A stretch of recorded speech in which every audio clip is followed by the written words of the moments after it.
राधे राधे। दिव्य ज्योति channel पर आप सभी का स्वागत है। ये घटना कुछ साल पहले की है। ये घटना अनुराग के पापा के साथ घटी थी। ये सब दिल्ली में ही रहते थे, दादाजी, मम्मी, पापा और अनुराग। अनुराग के दादाजी की मृत्यु हो जाती है।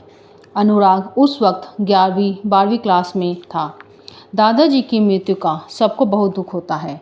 जब सारे काम जैसे तेहरवी वगैरह हो जाती है तो उसके बाद इनके घर एक वकील आता है।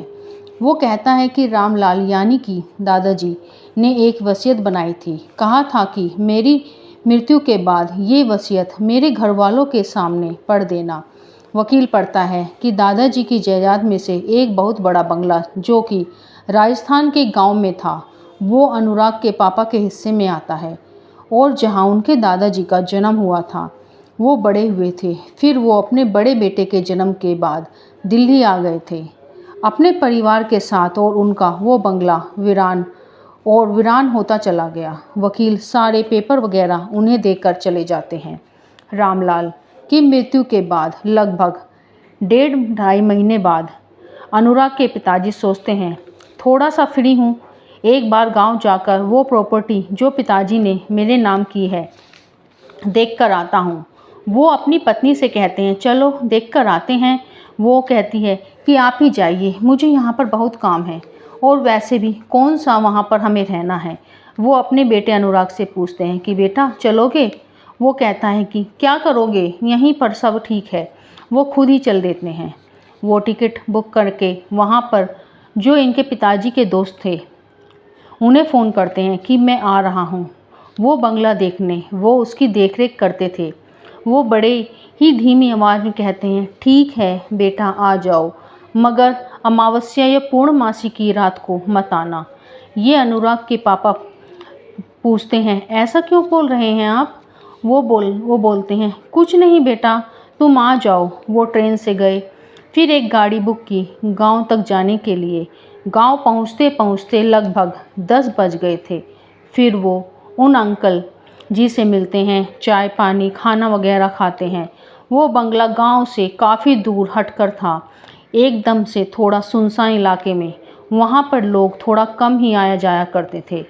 वो अंकल पूछते हैं, कब चलोगे बंगला देखने। वो बोला कि रात काफ़ी हो गई है, सुबह ही चलेंगे। तो अंकल कहते हैं, ठीक है, तुम रात को वहाँ ना जाओ तो ही ठीक है। वो बोले कि अंकल जी आप ऐसा क्यों कह रहे हो। वो बोला कि बेटा कुछ सालों पहले वहाँ पर ऐसी ही घटना हुई थी कि लोग कहते हैं उस बंगले में ढेर सारी आत्माएं घूमती हैं।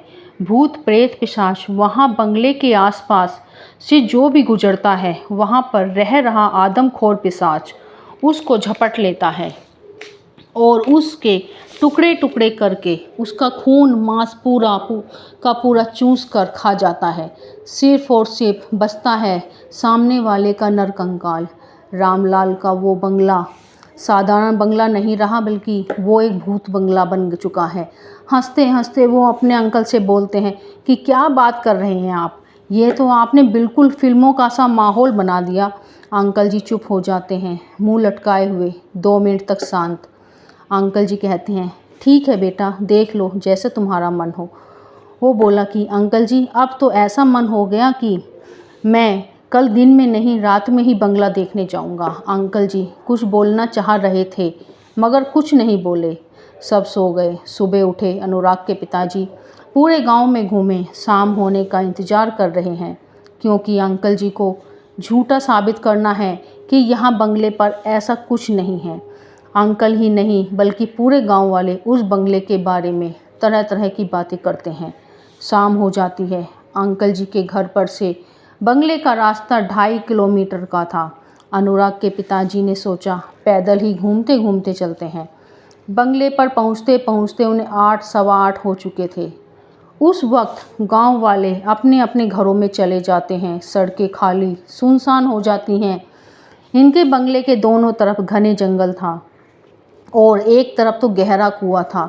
शायद रामलाल के पिताजी ने ही खुदवाया होगा। ये बंगला 200 साल पुराना है। अनुराग के पिताजी काफ़ी खुश थे अपने पुश्तैनी घर को देखकर, जो कि आज के टाइम में खंडर बन चुका है। इतनी हालत ख़राब है कि बस मैं अंकल जी से पूछूंगा कि ये अब सब कैसे, ऐसा क्यों, कोई देख रेख नहीं। वो जब अंदर गए तो अजीब सी बदबू, इधर उधर देखते हुए ऊपर की तरफ गए। एक कमरा जिसकी हालत थोड़ी ठीक थी, वहाँ पर एक खाट थी। इनके पास एक दरी थी। इन्होंने खाट पर दरी बिछाई और कहा कि आज मैं यहीं पर सोऊंगा और सबको बता दूंगा ये बंगला भूतिया नहीं है। ये सो जाते हैं, लेकिन एकदम अचानक से अजीब सी आवाज़ आती है घर के बाहर से। ये बाहर को जाते हैं मगर कोई नहीं, बालकनी से भी देखते हैं मगर कोई नहीं।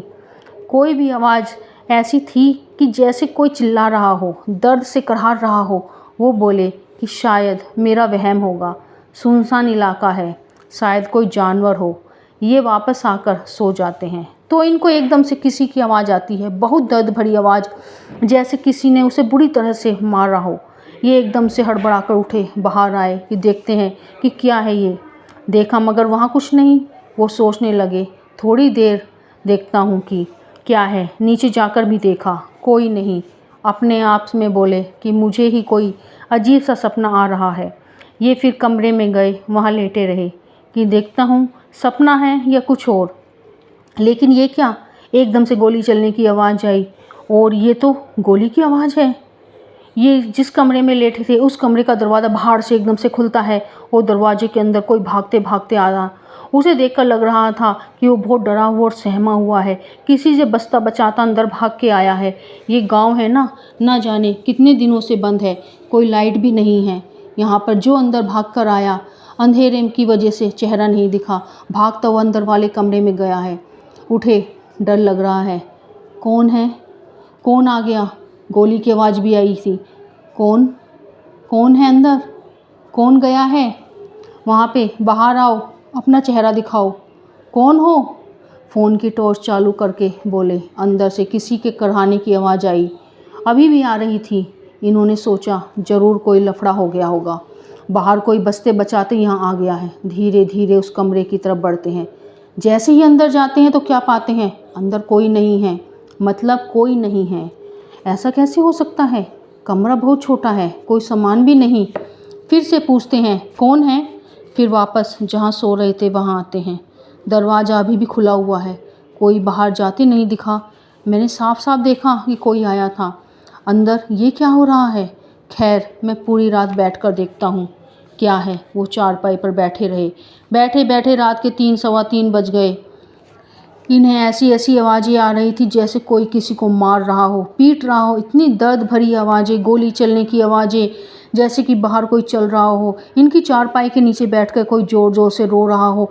ऐसी ऐसी आवाज़ें, इनका दिल सहम सा गया। इनके डर के मारे हालत ख़राब थी। हर 2-2 मिनट बाद इनका दरवाज़ा भट से खुलता और अंदर कोई आता और फिर छुप जाता। फिर 2 मिनट बाद फिर दरवाज़ा खुलता, अंदर आता और फिर कोई छुप जाता। ये सोच रहे कि मैं जाऊँ तो कैसे जाऊं, अंदर कुछ गड़बड़ है या बाहर। फिर एकदम से वो अंकल की बात इनके दिमाग में आई कि कहीं सच में ये हमारा बंगला भूतिया बंगला तो नहीं बन गया। अंकल और गांव वाले कहीं सही तो नहीं कह रहे थे। भगवान का जाप करता हूँ कि कहीं अगर कुछ होगा तो मेरा कुछ भी नहीं बिगड़ेगा। जय बजरंगबली, जय बजरंगबली, जय बजरंगबली करते हुए पूरी रात गुजार देते हैं। सुबह 5 बजे टाइम देखा, बोले अब निकलता हूँ, मैं सेफ़ हूँ। जल्दी जल्दी बाहर निकलने लगते हैं। एक साइकिल वाला वहाँ से कहीं जा रहा था, इन्हें देखकर रुक गया। बोला, आप यहाँ क्या कर रहे हो? ये बोलते हैं, कुछ नहीं, मेरा ही घर है। वो बोला, हाँ हाँ जानता हूँ आप यहाँ पर, मगर आप यहाँ पर क्यों? इन्होंने पूरी बात बताई कि रात भर क्या क्या हुआ है इनके साथ। वो कहता है, आप थोड़ा साइड में आइए, यहाँ से दूर चलिए, फिर बताता हूँ। ये बंगला बिल्कुल नॉर्मल था। एक दिन भरी बारिश में आपके अंकल की तबीयत बहुत ख़राब थी। उस दिन वो बंगले पर नहीं आए और उसी दिन रात को गांव के मुखिया के घर चोरी हुई थी। बहुत कीमती कीमती चीज़ों की चोरी। गांव वाले इकट्ठे हो गए, गांव के सारे लोग ढूंढने लग गए। मुखिया जी थे बड़े आदमी, पुलिस भी आ गई। किसी ने खबर कर दी, जिस चोर ने चोरी की है वो रामलाल जी के बंगले में छिपा है। पुलिस वाले वहीं पर पहुंचे और मुठभेड़ हो गई पुलिस वालों की, और उस चोर ने एक हवलदार के ऊपर जानलेवा हमला कर दिया। और फिर क्या हुआ, पुलिस वालों ने अपनी बंदूक से वहीं पर उस चोर को गोली मार दी और वो वहीं निपट गया।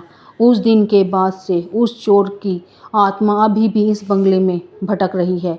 जो कोई भी इस बंगले के आसपास जाता वो जिंदा नहीं बचता रात के वक्त। अब गांव वाले इधर की तरफ नहीं आते। पूरी तरह से इसे भूतिया बंगला करार दे दिया गया। उस समय उस हादसे के बाद वो आपके अंकल भी नहीं आते जो देख रेख करते थे। फिर इस बंगले में काफ़ी सारी आत्माओं का बसेरा हो गया। एक ऐसा नरभक्षी पिशाच भी आया था जो लोगों को पकड़ पकड़ के उनका मांस खून सारा चूस लेता था। सिर्फ और सिर्फ बचता था नरकंकाल। काफ़ी लोगों के साथ ऐसा हुआ। अब तो यहाँ कोई नज़र डालने भी नहीं आता। तांत्रिक बाबा को बुलाया। बाबा ने बोला बचना है तो इसके आसपास भी मत आना। मैंने झाड़ फूँक कर दिया है। इस बंगले की आत्मा बाहर तो नहीं आएंगी, मगर आप लोग भी उन्हें छेड़ना नहीं। इतने सालों से कोई नहीं आया, आप क्यों आए, वो भी रात को? ये जल्दी जल्दी वहाँ से निकलते हैं। अंकल के पास पहुँचे, सारी बात बताई। वहाँ आपने पहले क्यों नहीं बताया बेटा? अगर बताता तो क्या तुम मानते?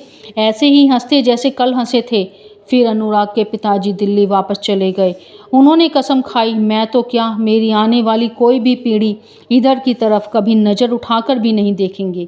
अगर आपको ये कहानी अच्छी लगे तो ज़रूर बताना, लाइक सब्सक्राइब करना। अगर अच्छी लगे तो फिर मिलेंगे। तब तक के लिए आप सभी को मेरी राम राम।